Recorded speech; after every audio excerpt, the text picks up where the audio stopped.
Bismillahirrahmanirrahim. Perkenalkan, nama saya Nining Pertiwi. Saya dari kelas MBS 6F. Baik, di sini saya akan mengerjakan tugas tentang analisis laporan keuangan dan menjelaskan sedikit materi dari merangkum materi dari kelompok 2 tentang analisis laporan keuangan.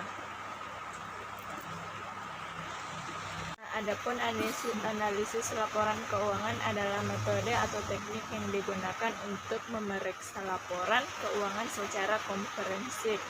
Umumnya itu perusahaan atau organisasi menggunakan analisis ini untuk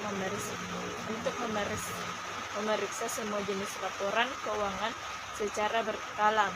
Analisis ini sangat penting karena Anda dapat melihat stabilitas keuangan, bahkan menghitung utang rugi perusahaan. Saat melakukan analisis keuangan, analisis menjelaskan setiap komponen laporan keuangan untuk memperoleh informasi rinci.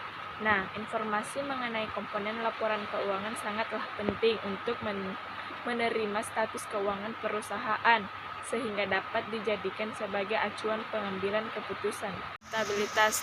Profitabilitas itu adalah kemampuan perusahaan untuk menghasilkan keuntungan dan mendukung pertumbuhan dalam jangka pendek dan panjang. Sedangkan profitabilitas itu perusahaan biasanya dilihat dari laporan laba rugi perusahaan yang menunjukkan laporan kinerja perusahaan.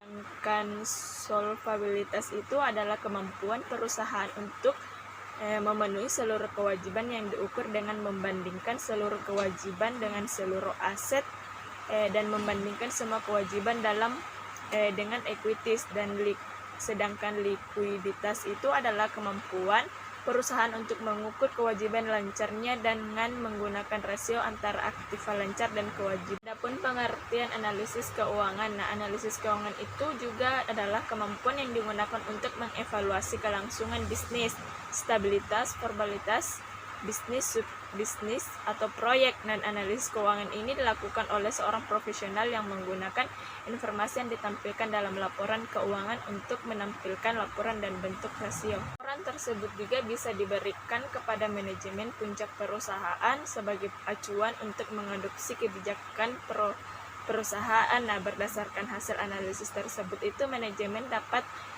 mengambil sebagai keputusan manajemen seperti melanjutkan atau menghentikan operasi bisnis atau bagian dari bisnis, dan memproduksi atau membeli bahan mata selama proses produksi dan beli atau. Sekian resume mengenai tentang analisis laporan keuangan dari saya. Wabillahi taufiq wal hidayah. Wassalamualaikum warahmatullahi wabarakatuh.